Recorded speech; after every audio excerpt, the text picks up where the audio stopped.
What's up, everyone? Welcome to Political Fight Club. I'm your host, Robert Durden. Tonight we're talking about COVID and the vaccines and a new survey that came out from the People's Vaccine Alliance.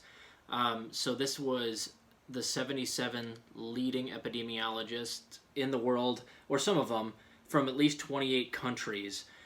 They were surveyed and asked how long we have to get the entire world adequately vaccinated before COVID mutates and the vaccines become useless or much less effective. And 2/3 of them said that we have a year or less. And a lot of them still, a third of them said that we have something like 9 months or less. So even the conservative estimates are that we have about a year to get the entire world more or less herd immunity, which is about 70 to 80% vaccinated for all the variants that are actually causing issues, which right now there are two. A third one isn't causing quite as much of a ruckus, but it's basically the UK variant is the big one that's causing problems, and the South African variant, which I've talked about on the show, which isn't causing quite as much of an issue. It was a mutation from the UK variant, and it is more pathogenic, which means it's easier to catch and give to others, but it's not quite as fatal. But it still has killed plenty of people, and as I've said on the other shows, the Pfizer vaccine and the Moderna vaccine both are much less effective against the South African variant. So, because it's a mutation, and this is a highly mutable virus. So, if we don't get everybody vaccinated, and that includes boosters, you have to get the second booster, otherwise it doesn't really work at all. So, you have to get everybody, not only in the United States, but in other third world countries vaccinated, because this is a worldwide issue. You can't just get the United States all vaccinated and then just go, hey, well, we figured it out, because there are people coming into the country from all over the rest of the world.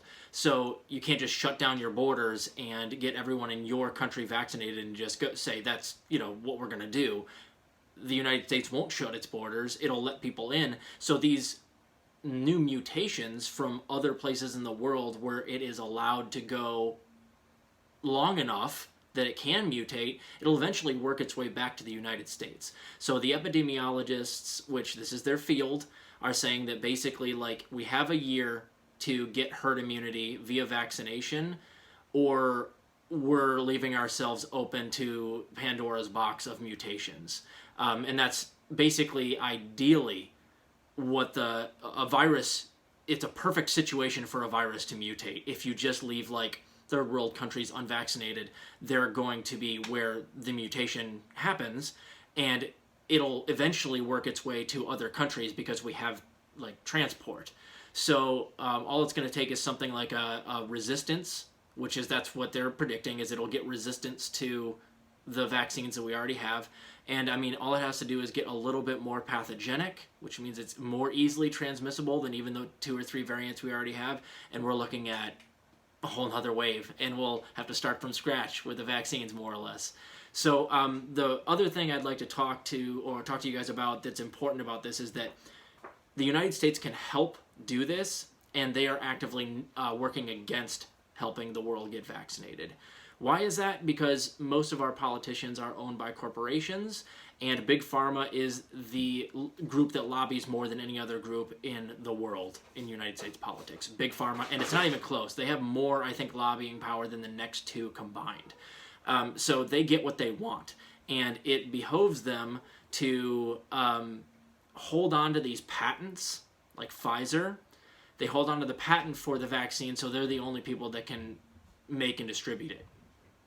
And what they're trying to do with Biden is force him to force the companies that are American that have these patents to release them to the world so that we might actually be able to get everybody vaccinated. But we all know how this works. Biden doesn't tell the Big Pharma what to do. Big Pharma tells Biden what to do.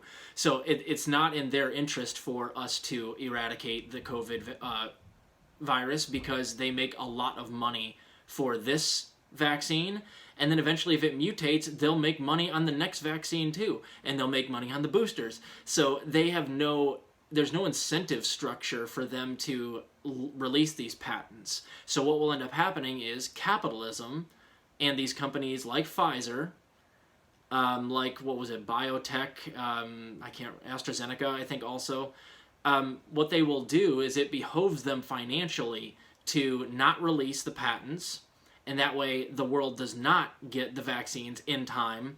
There will be a far longer pandemic that they can profit from, and I mean, what do they care about that stuff? It's all a money-making thing anyway. It doesn't benefit them to actually solve it. So they'll drag their feet, and I don't think they will release those patents, and it will, in fact, hinder us from meeting this goal, which the epidemiologists seem to think more or less unanimously that it's about a year we have to get this thing under control, or we're going to have a whole fresh batch of mutations and possibly an even worse part of the pandemic in like 2022. So we have a choice here. We can either do the right thing and release these patents and get everybody vaccinated, which I argue is almost impossible anyway, because in America, you'd have a hard time getting 80% of us to actually take a vaccine with how divided we are and with how many people there are out there that don't believe in vaccinations and conspiracy theorists and stuff. But let's say for a second that we could. We should try.